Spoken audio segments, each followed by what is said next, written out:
Welcome to the Creative Commons RX podcast. Before diving into this episode, I want to ensure we're all on the same page. This is for general informational purposes only and does not constitute the practice of medicine, nursing, or other professional healthcare services, including the giving of medical advice. No doctor-patient or pharmacist-patient relationship is formed. Using this information and the materials linked to this podcast is at the user's risk. The content on this podcast is not intended to substitute for professional medical advice, diagnosis, or treatment. Users should not disregard or delay in obtaining medical advice from any medical condition they have, and they should seek the assistance of their healthcare professionals for any such conditions. Clinical experts created the references, content, and clinical insight. NotebookLM, a Google AI tool, created the audio content, which I extensively reviewed before release. Finally, the host states that he takes all conflicts of interest seriously. Currently, there are no conflicts to disclose. For all of his disclosures and the companies he invests in or advises, he directs users to reach out independently, where he keeps an up-to-date and active list of all disclosures.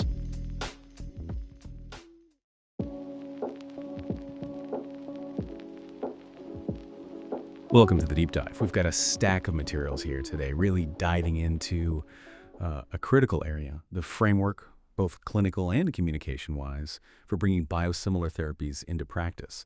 And this isn't just about ticking regulatory boxes, is it? I mean, biosimilars feel like a huge step, almost an evolution in medicine. They're vital for tough diseases, think RA, cancers, and they could potentially open up access, make these expensive treatments more available while helping with those ever-rising healthcare costs. The stakes feel pretty high.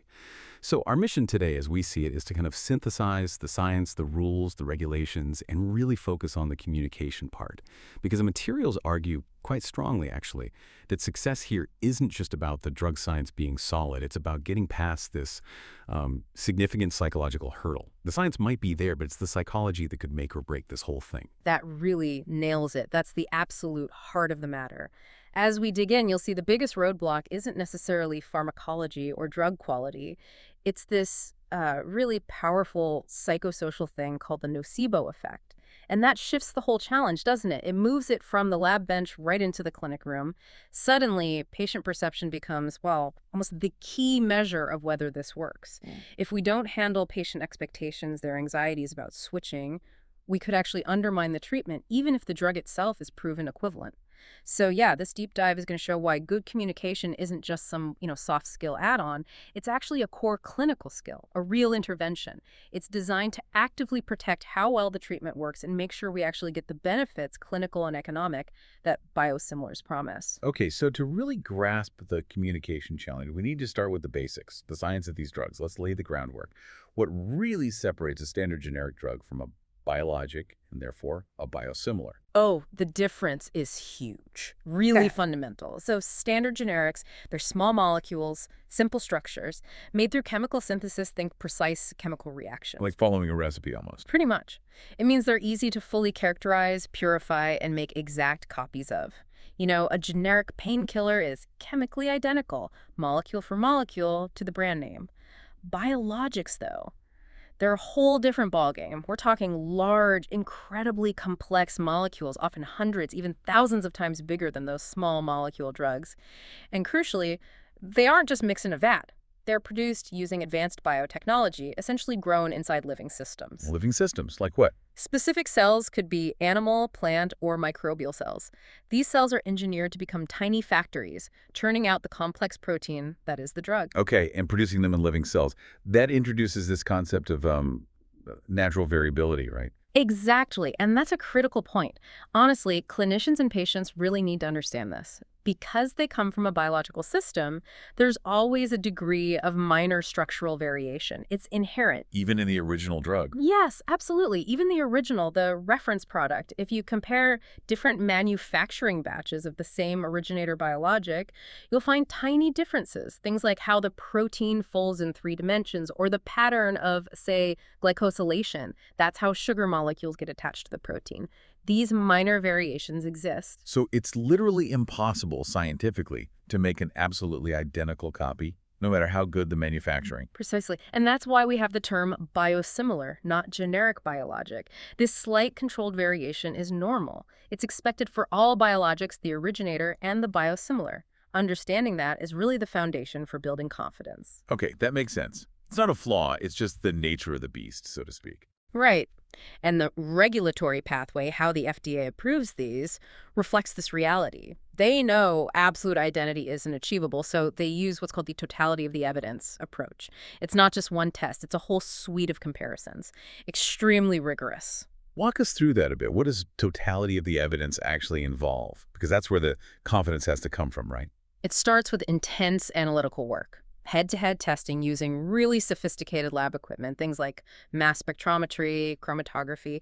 They compare the structure, the function, the purity, looking for any tiny differences between the proposed biosimilar and the original reference drug. So they're comparing fingerprints, essentially. That's a good analogy. They need to demonstrate that the biosimilar is highly similar analytically. This huge chunk of analytical data is actually the most critical part of the approval package. Now, if that analytical comparison is really strong, showing they're highly similar, the FDA basically says, okay, this builds a scientific bridge between the two products. And that bridge is important because it means the manufacturer usually doesn't need to repeat massive, expensive, long-term clinical trials proving the drug works from scratch because we already know the original drug works. So that avoids redundancy. Exactly. Instead, they typically need to do comparative human studies, but focus studies to confirm there are no clinically meaningful differences between the biosimilar and the reference drug. They're looking at safety, purity, and potency in people.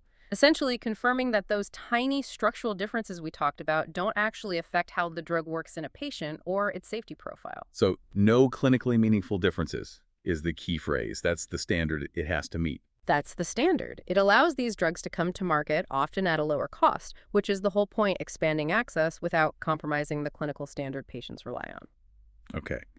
Now let's get into something that seems to cause a lot of confusion based on these materials. The difference between just a biosimilar and an interchangeable biosimilar. Right. This distinction is important, but maybe not for the reasons people think. The interchangeable label, it's primarily a regulatory designation. It mostly affects how the drug can be substituted at the pharmacy level. It doesn't automatically mean it's a better drug clinically. So what extra hoops does a manufacturer have to jump through to get that interchangeable designation? They need to provide additional data to the FDA beyond what's needed for basic biosimilar approval. The big one is conducting a dedicated switching study. A switching study. What's that designed to show? Okay, so for a drug that's taken multiple times, this study has to prove two main things. First, that a patient can expect the same clinical result whether they use the interchangeable product or the original reference product. No surprise there.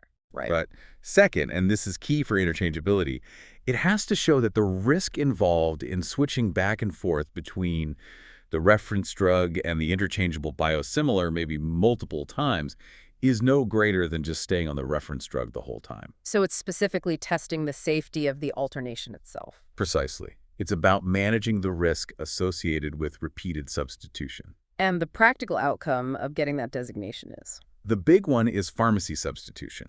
An interchangeable product can, in principle, be substituted for the original reference product by a pharmacist without needing to call the prescriber for specific permission each time.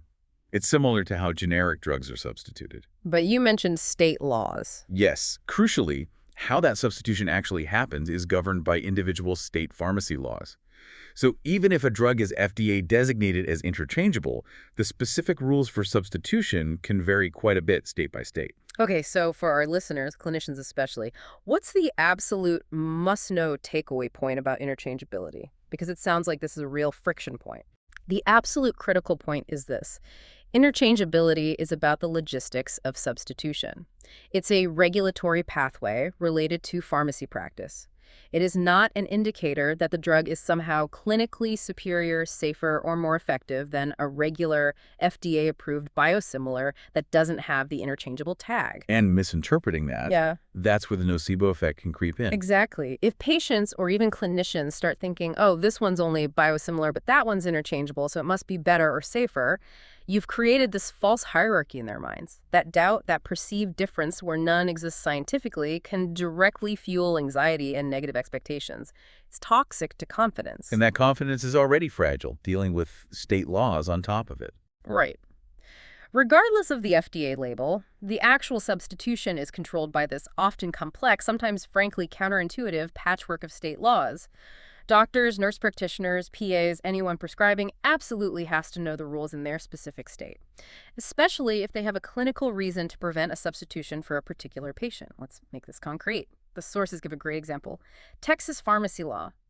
It really highlights the kind of detail involved. In Texas, a pharmacist can substitute an interchangeable biosimilar, but only if 3 conditions are met. Okay, what are they? 1, the interchangeable product has to cost the patient less. 2, the patient themselves doesn't refuse the substitution.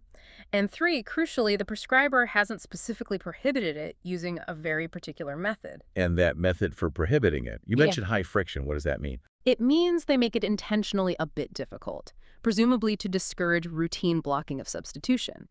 For a written prescription in Texas, like on a physical prescription pad, the prescriber has to write in their own handwriting one of 2 specific phrases, either brand necessary or brand medically necessary, right on the form. In their own handwriting. Yeah, yes. And the law is super explicit. Pre-printed checkboxes next to dispenses written or using a stamp with those words. Invalid. Doesn't count. It has to be handwritten by the prescriber. That is incredibly specific. So a busy doctor just circling dog like they always have, that wouldn't work in Texas for an interchangeable biologic. Nope. If they do that, they haven't legally prohibited substitution according to Texas law. The pharmacist would then be permitted and often, required by insurance formularies to dispense the interchangeable biosimilar instead. The implication there is pretty stark, isn't it? It's huge. If the healthcare provider doesn't know these very precise, frankly burdensome legal requirements, they've essentially lost control over that decision. It defaults to the pharmacist and, more often than not, the insurance formulary. Knowing this specific legal stuff isn't just bureaucracy, it's fundamental to managing the patient's therapy and projecting that all-important confidence during a switch. Okay, we've laid the scientific and regulatory groundwork. We see how confusion over things like interchangeability or just state laws can start to erode confidence. Yeah.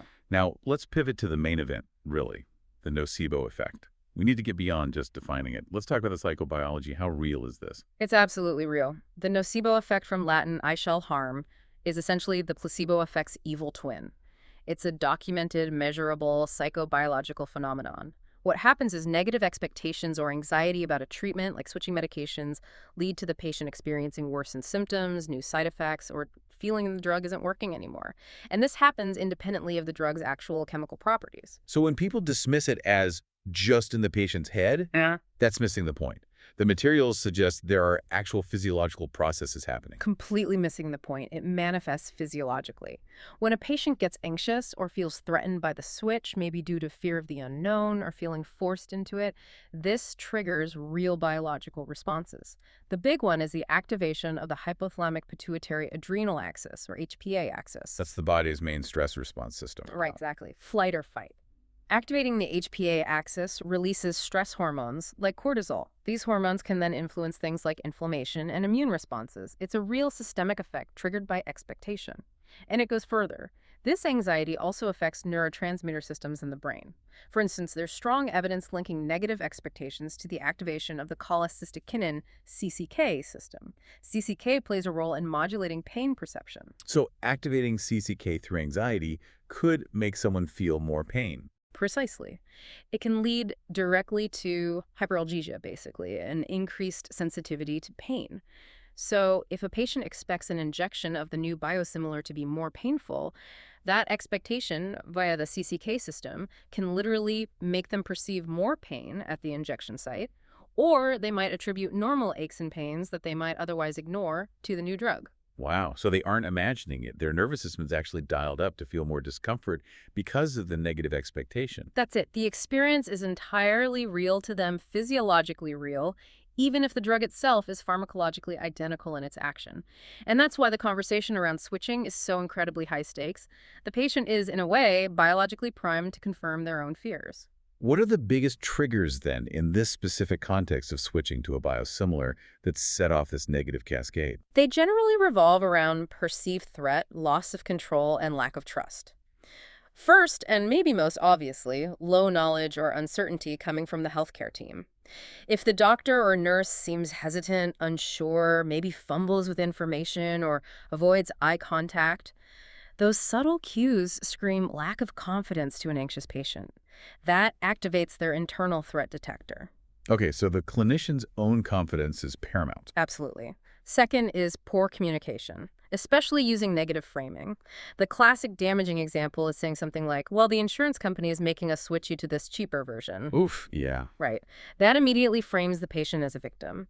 Their health is being dictated by finances. It breeds resentment, suspicion, and the expectation that a cheaper drug must be inferior. And third, perhaps the most powerful trigger described in the materials is the non-medical switch. This is when you take a patient who's been stable, doing well for years on their original biologic, and you switch them purely for cost or formulary reasons, not because the drug stopped working. That must feel like their stability is being jeopardized for money. Exactly. The patient often internalizes this as, my health stability isn't the top priority here, cost is. This can trigger intense hypervigilance. They start monitoring themselves constantly for any tiny change, any flicker of a symptom returning, any new sensation. And because chronic diseases naturally fluctuate, they inevitably find something and attribute it directly to the new drug. Then you add in negative stuff they might see online or hear from others. It just spirals. And if we don't manage this well, this nocebo effect doesn't just cause patient distress, it actually torpedoes the whole reason for using biosimilars, the cost savings. What did the data show about the clinical and economic fallout? The clinical evidence is really striking, particularly when you compare different study designs. Look at open-label switching studies where patients know they're being switched to a biosimilar.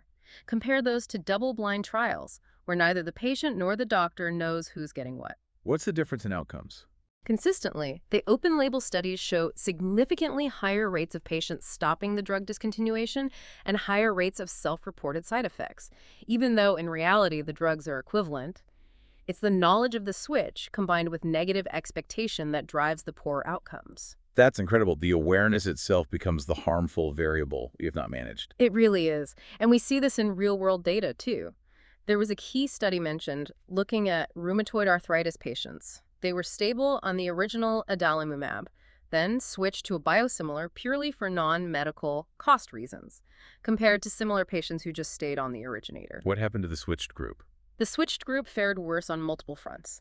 Objectively, less improvement in their disease scores, they reported lower adherence to the medication, their quality of life scores dipped, and they actually had a statistically significant worsening of their underlying RA.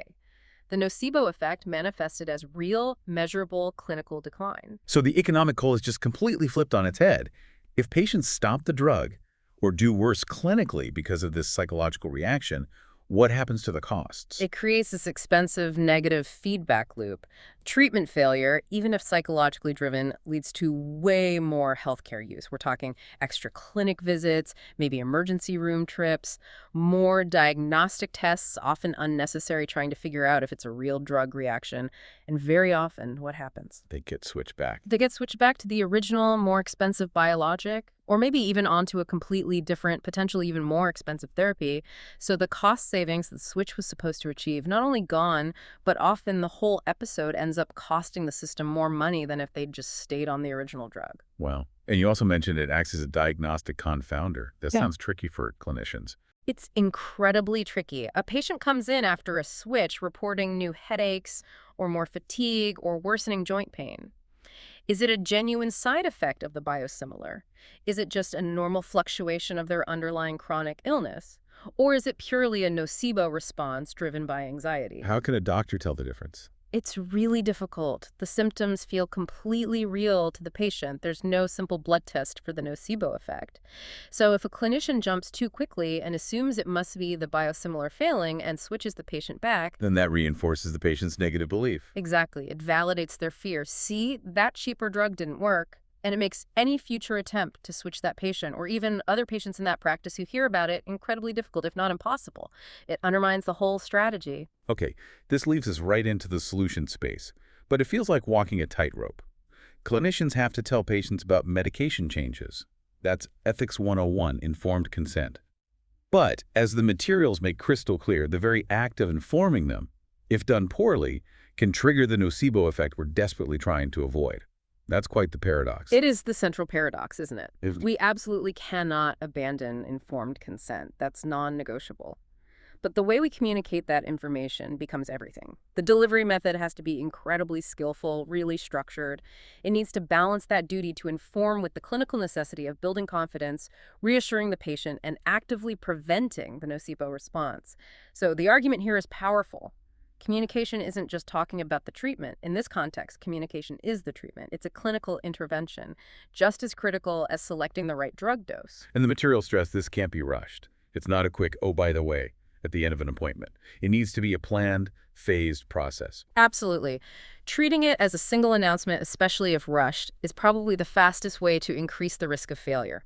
The strategy needs distinct phases. Think of it like Phase 1, pre-switch. This is proactive. Setting the stage before the main conversation. Maybe providing some easy-to-read materials, explaining why a change might be coming, setting positive expectations, giving people time to absorb it. Okay, laying the groundwork. Right. Phase 2, during switch. This is the main consultation, the conversation where the switch is formally discussed and the plan is made. The goals here are all about collaboration, acknowledging concerns, using empathy, and making decisions together. And then, critically, Phase 3, post-switch. This isn't job done. This is about structured follow-up. Checking in, monitoring for any issues, providing quick reassurance, managing any early anxieties. Let's focus on Phase 2, that crucial conversation. The first technique highlighted is positive framing. How do we talk about this switch in a way that emphasizes continuity and sameness rather than difference and, well, cheapness? Positive framing is all about consciously choosing language that reinforces equivalence and the continuation of good care. It actively avoids words that suggest loss, compromise, or being forced into something inferior. The research actually backs this up. Studies show patients who get a positively framed explanation are way more willing to switch and have better outcomes. So you shift the focus away from cost. You shift the focus onto the robust science and the consistency of care. Instead of the insurance wants you on the cheaper one, you use language that aligns with the FDA standard. Can you give some specific examples? What should clinicians actually say? Sure. You want clear, confident statements like, the science behind this biosimilar is really strong. It was manufactured to be as similar as possible to the medicine you're currently taking, and it met very rigorous FDA standards for approval. Okay, emphasizing similarity in standards. Exactly. Or, it's gone through extensive head-to-head clinical testing, which showed it is just as effective and has the same safety profile as your current medication. We expect you to have the same positive results. Oh. And sometimes, framing the cost saving not as taking something away from the patient, but as a benefit to the system can work. Like, using biosimilars helps ensure that high-quality treatments like this remain affordable and accessible for everyone who needs them. It reframes the patient from being a cost-saving target to being part of a responsible healthcare solution. That's a subtle but potentially powerful shift in perspective. And this isn't just about the words, right? The nonverbal stuff matters hugely here, too. Oh, massively. Probably more than the words sometimes. Remember, an anxious patient is hyper-alert to threat cues. So, a clinician's confident vocal tone, steady, reassuring, is vital. Making eye contact, maybe a reassuring smile, nodding. These things reinforce the message of safety and trustworthiness. Whereas looking down, sounding hesitant. Exactly. Yeah. Even if you deliver the perfect, positively framed script, but you look uncomfortable or avoid eye contact, you've just sent a huge, unintended negative signal. The patient reads that as, they don't really believe this themselves, and their anxiety spikes. Okay, technique number 2, and this feels crucial for diffusing that anxiety. Empathetic validation. When a patient pushes back, but my current drug works fine, why mess with it? The instinct might be to hit them with data, but the advice here is validate first. Yes, because anxiety isn't logical. You can't just argue it away with facts and figures, especially not initially. Before a patient can even hear the data about equivalence, they need to feel that their core concern, the fear of losing their hard-won stability, has been genuinely heard, acknowledged, and respected. So you connect with the emotion before you address the logic. Precisely. That initial validation step transforms the dynamic. It shifts it from a potential argument, you're wrong to be worried, to a partnership. I understand why you're concerned. Let's work through this together. What are some practical ways to do that, especially in a busy clinic? It doesn't have to take long. 3 key things. First, use open-ended questions. Don't ask things that get a yes-no answer. Ask, can you tell me a bit more about what's worrying you most about this potential change? That invites them to articulate the underlying fear. Second, use validating statements. Simple phrases work wonders. I completely understand. It makes perfect sense to be cautious about changing a medication that's been working so well for you. This shows you get it, you're on their side. And third, use reflective responses. Briefly paraphrase their emotion back to them. So it sounds like you're really worried that switching might mean your symptoms could come back, or you might lose the stability you've achieved. This confirms you've truly heard them. You mentioned the ESLOR model for nonverbals during this. Yeah, it's a good framework to keep in mind for showing engagement nonverbally.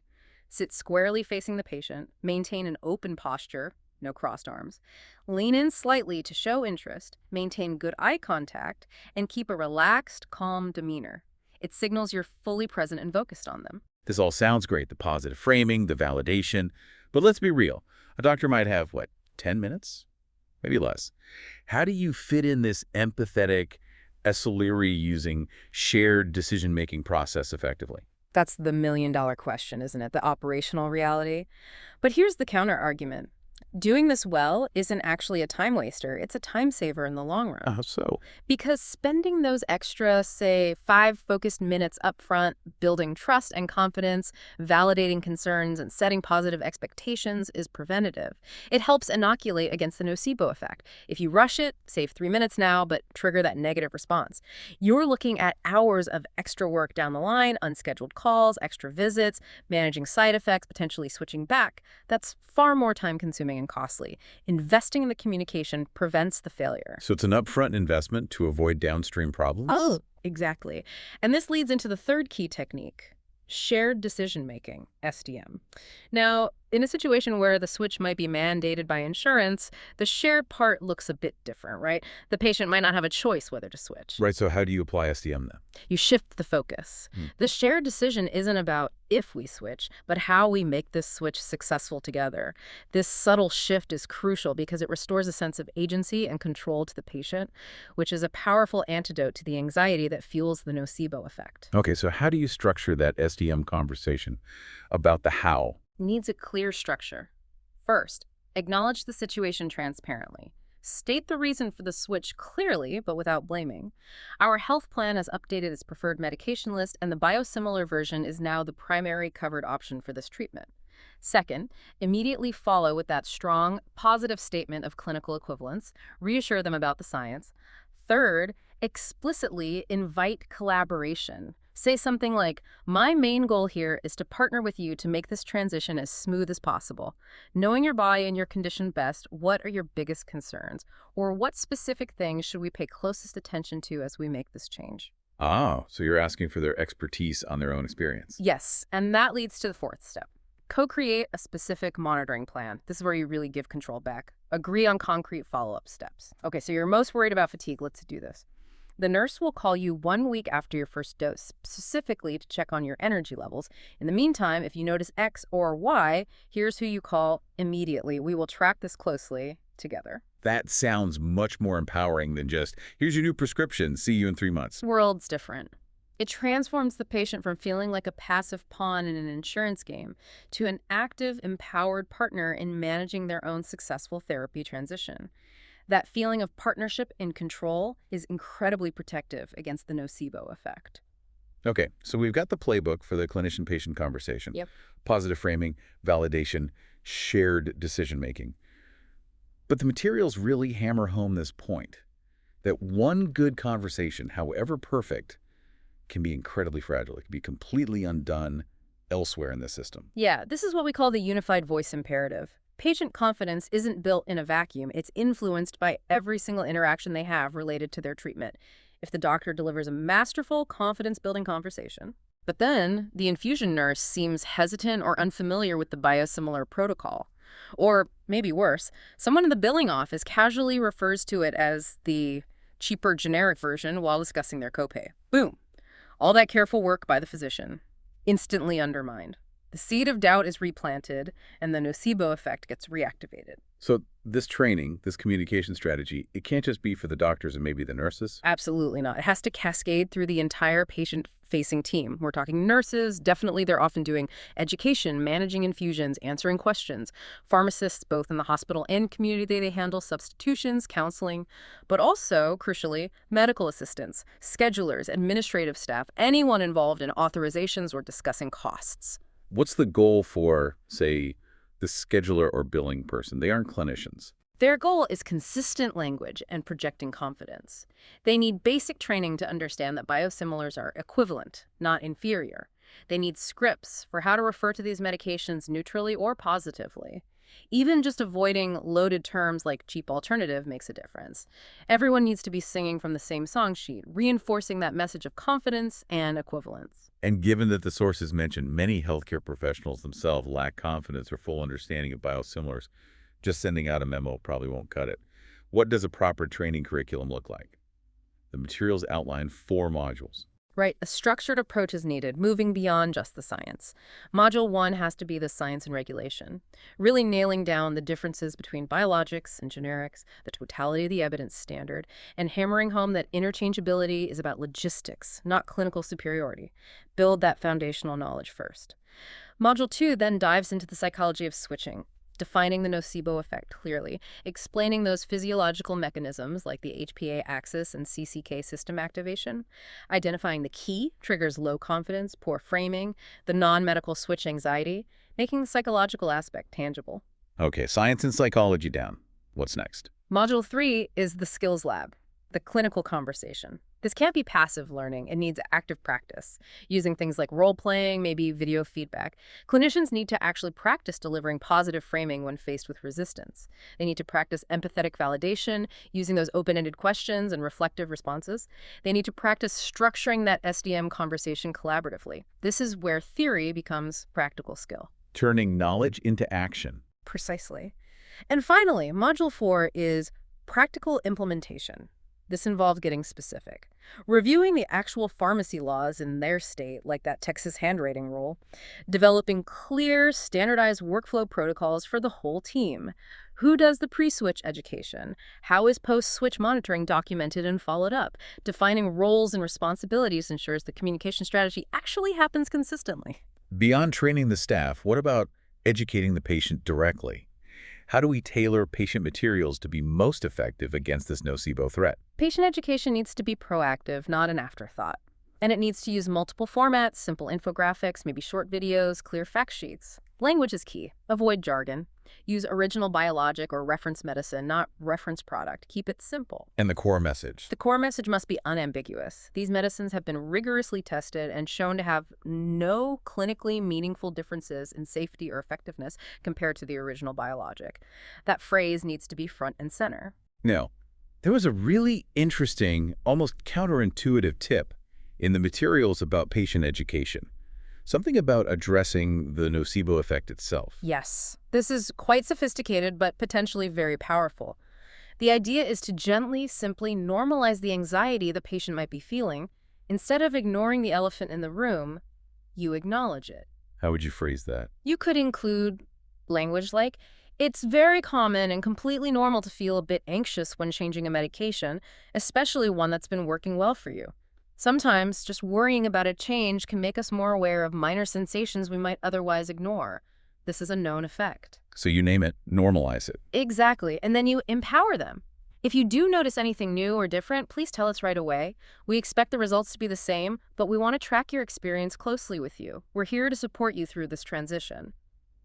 By proactively acknowledging the potential for worry to influence perception, you give the patient a framework to understand their own feelings without automatically blaming the drug. It gives them agency.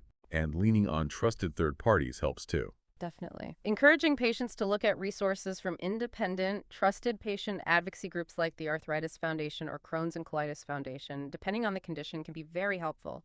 Information from a neutral, respected source often carries more weight than materials directly from the clinic or manufacturer. It adds another layer of validation and reassurance. Hashtag outro. So if we boil down the key findings from this deep dive, it comes down to 3 main points. First, the science is solid. FDA-approved biosimilars go through incredibly rigorous testing. They are as safe and effective as the originals. That's the bedrock. Second, the biggest hurdle isn't scientific, it's psychological. The nocebo effect is real, it's measurable, it's psychobiological, and it can genuinely dictate whether a switch succeeds or fails, regardless of the drug's quality. And third, because of that, the solution lies in structured, empathetic, system-wide communication. Using techniques like positive framing, validating patient concerns first, first, and engaging in genuine shared decision-making isn't just nice to have. It's a core clinical intervention needed to build trust and protect the treatment outcome. So what does this all really mean for you listening? I think the big takeaway is that switching to biosimilars is often talked about as an economic necessity or challenge. But what our deep dive today shows is that it's perhaps more fundamentally a communications challenge. Get the communication wrong, and you actually risk increasing costs, not saving them. We have the science. The drugs work. The regulatory pathway is robust. But the entire initiative hinges on whether the healthcare system as a whole can project unified confidence. Can we master the communication needed to navigate this psychological minefield? And maybe the final thought to leave you with is this.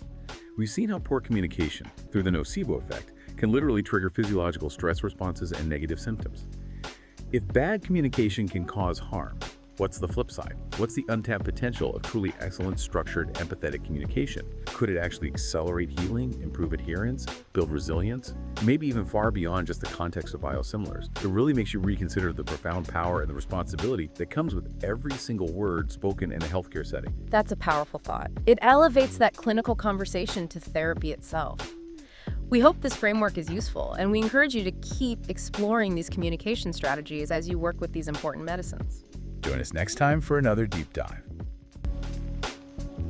This is for general informational purposes only and does not constitute the practice of medicine, nursing, or other professional healthcare services, including the giving of medical advice.